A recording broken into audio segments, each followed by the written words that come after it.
Hi, I'm John Martin, and welcome to trend number 10, the growing importance of workplace culture and purpose. This is the 10th video of our 10-part series, Growing Importance of Workplace Culture. You know, there's a famous line that culture eats strategy, and boy, is it true. Let me read you some statistics about the workplace right now, when it really comes to connecting culture to professional and personal results. This slide shows 4 different statistics that are all interrelated. Those who strongly agree, I feel connected to my organization's culture, are 3.7 times as likely to be engaged at work as people who don't feel connected to organizational culture. 5.2 times as likely to strongly agree they would recommend their organization as a great place to work. 68% less likely to feel burned out at work very often or always. And 55% less likely to be watching or looking for job opportunities or a place to move away from that employer. 4 in 10 U.S. employees feel respected at work. And look at this over time, sort of the downward trend. And then right when COVID hit, people felt engaged, but slowly over time, employees don't feel that employers truly care for them. A number of things have happened. Yes, it was a consequence of COVID and the social justice movement, but also the rise in gig workers. And what I mean by gig workers is the gig economy, that more and more people can get work by going online and doing freelance work. Here are the numbers behind the gig economy. 70 million US workers filed 1099s. 14% say they are fully independent contractors as a primary job. But a lot of people that have full-time jobs also have side hustles, they call it, or side projects that they get paid as a 1099 worker. And this number continues to increase. And when you look at the youngest generations, the Gen Zs, they are really inclined to embrace this gig working relationships. 53% of Gen Zs would pass up a traditional job for full-time gig work. And you have to ask, why is that? Well, it's because of what that independence gives them, that flexibility. Consequently, what we're seeing in the workplace is a decrease in commitment to employers. There's interesting research that has come out by a number of different research institutes testing this concept of how much people are connected to their employer and their attitudes about work. So these 2 charts show how people relate to these statements. Just getting the job done. Does that resonate with you in terms of how you approach work?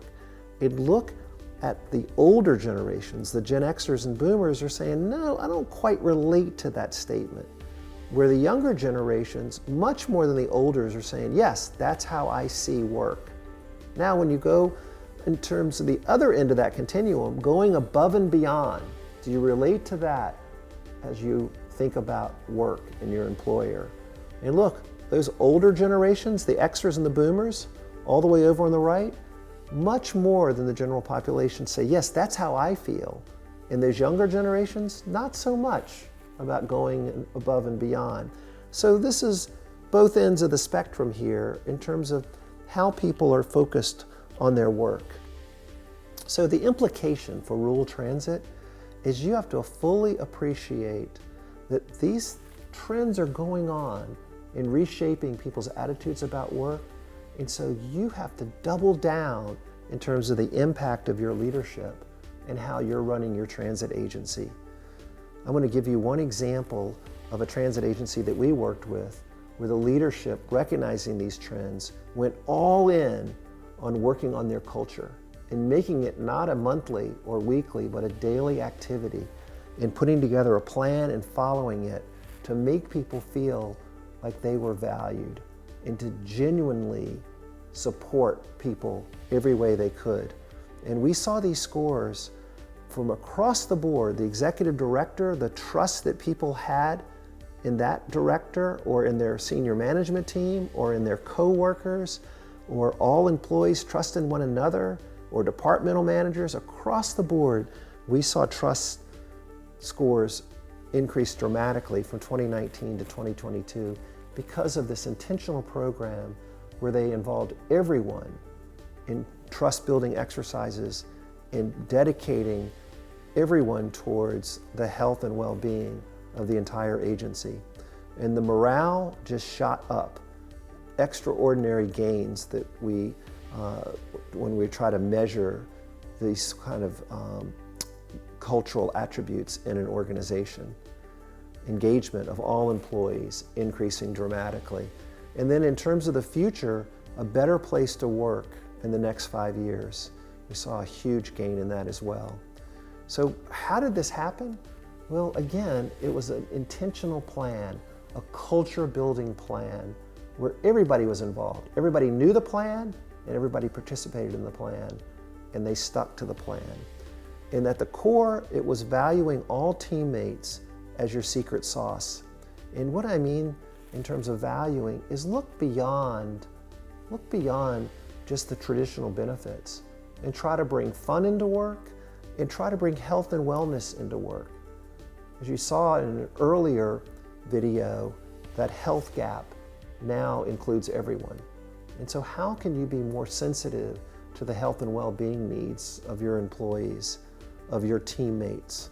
So lean into your transit agency individuals, but here is one way that can make a difference in everybody's lives today that make up your employment staff, but really your future workers as well as your entire community, to understand your purpose. You know, the career goals have changed for people. So let me tell you how much we see differences in generations. Boomers, they live to work. They defined the 50, 60-hour work week. But then Gen Xers changed that, and in particular the Gen Zs and Millennials, they work to live. And in fact, what they think about work is a place to make a difference. That's really what they want to do. And it's about purpose. It's bigger than who you are or what you do. It's how you do it. It's your why. And that's what's really behind the motivations of younger generations. It's more important than your mission. Purpose. It's why you are on the planet. It's why you as a transit agency are doing what you do. It's your reason for being.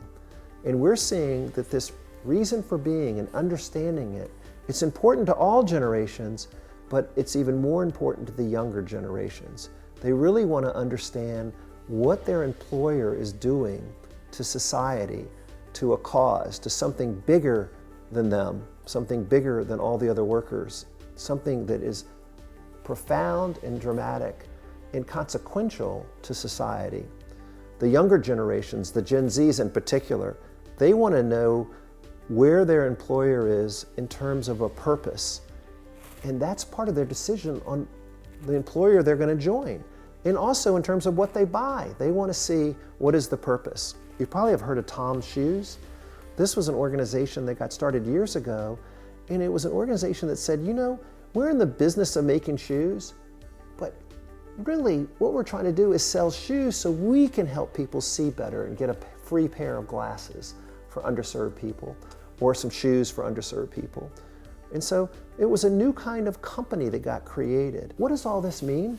Well, in this sheet that you have with your trend sheet, and you look at all the arguments that people can make for a transit agency in serving its stakeholders, we don't want you to leave out this argument that ties it all together, which is having a purpose that people really can understand and relate to. Let me end with one example. Allen County. This is a county in Kansas that wants to be the healthiest county in Kansas. And that's the mantra of the whole community, which is really profound. And so they've got all kinds of plans all around the banner of Thrive Allen County, making it a healthy place. Well, transit there wants to have a purpose, and its purpose is to be part of this thriving Allen community and tying itself to the community goals. So I'd ask you to think about this. Think about being more than just providing transit for people to get from A to B. Think about building social networks, placing rural transit at the center of community building from A to Z, from helping your community in its aspirations in every way accomplish them. How can you put yourself at the center of what your community is all about and where your community is headed? And it starts by doing this very simple exercise, but I tell you, it's profound in the impact it can have. You need to write down vision, purpose, and mission, and use this simple fill in the blanks to come up with a really powerful statement. The vision is our what? We want to achieve blank. Our purpose, our why, because we believe blank. And then get to mission, our how. Therefore, we do this or that. And then think about the values you have as an organization. This is how we operate, living our mission. But these first three are really powerful. Write these down and fill in the blanks of all three, and you'll end up with something I hope you'll feel that needs to go on your website immediately. So purpose is the key in all of this, because we believe that Allen County should be the healthiest county in Kansas, because we believe that our jurisdiction or our region needs to make sure everyone thrives. Think about it from that perspective, with you at the center of your community. Moving people builds community. I think that's something that unites all of us. And thank you for being part of this series, discussing all of these trends, and this last one in particular, how you can understand where things are headed and how purpose can get you there even faster. So please use these tools that you have. You have a copy of the presentation I gave at the RTAP National Conference, my slides. You have a copy now of this video series, and you have the trend sheets. And I want you to use all three of those with your team to really update your strategic plan and put your transit agency at the center of your community. Good luck to you. Onward.